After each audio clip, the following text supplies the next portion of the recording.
Yes, ended on a high note with Martha making it all the way to nationals. We did struggle though with Julia getting hurt and not being able to play at conference, and then actually WDing during regionals. So we feel like this year, keep her healthy throughout the year. We'll be even better. We've got some good recruits in. So yeah, we were thinking about last year a little bit, and funny story about that, our strength and conditioning coach, Coach Aaron, she was asked, what are your hopes for our golf team this year? And she said, for the whole team to get as far as Martha did last year. So that's kind of what the goal is this year, coming off of that last year's success. Seems like a pretty good goal. Starting off this year, I mean, a couple storylines. Number one, the return of Martha, Julia, clearly two of your top players from last year. But you also brought in a lot of talent as well. Talent from international, local here in Texas, as well as a couple of transfers. Seemed like you kind of searched far and wide, if you will, to replace some of the contributors that made contributions last year. Yes, and we're looking for a lot from Sora in her senior year.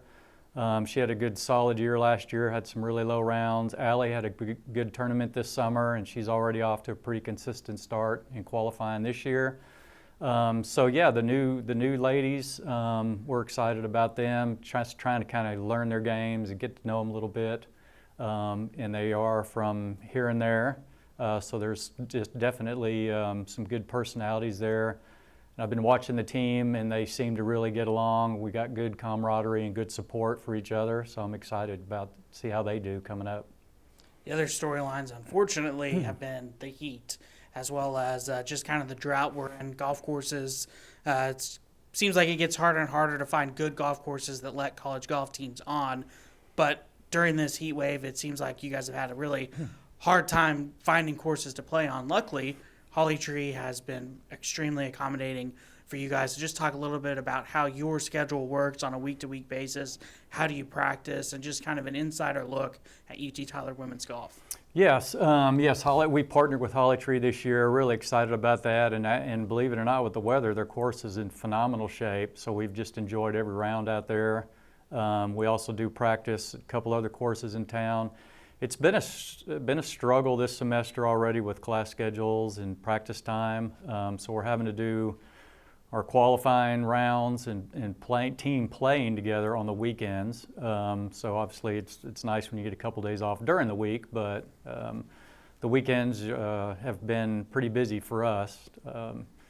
But yeah, I think we're in a good shape. I know we're in a good shape with Holly Tree, and we're working on another practice facility that's hopefully will be online next semester. So it is a struggle for golf teams for access, and the heat obviously has been tough on everybody except volleyball. But yeah, the heat's been tough, and when you're out there playing golf for 5 hours in 105-degree weather, you get a little concerned about the players sometimes, but we've managed to get through it. And it's cooling off now, so we're looking forward to for our first tournament coming up. That first tournament, a big event at the DBU Classic at Wild Horse Golf Club at Robson Ranch in Denton, Texas, a course that you guys are certainly familiar with at this point, against some competition that you're very familiar with. Talk a little bit about the golf course and just kind of your excitement for that first event. Yeah, it's a great event that they do, and it's a retirement community, and we're hosted by families and people that live in the community. We're staying in their houses, they're feeding us. So that's really fun, getting support from the community like that. The golf course is really nice. They're so welcoming with the dinners, and just it's almost like we're on the LPGA tour out there. So that's great. The tournament is very strong competition-wise. DBU being number one team in the country is drawing other top 5, top 10 schools in there. So we're starting out with one of the most competitive fields that will play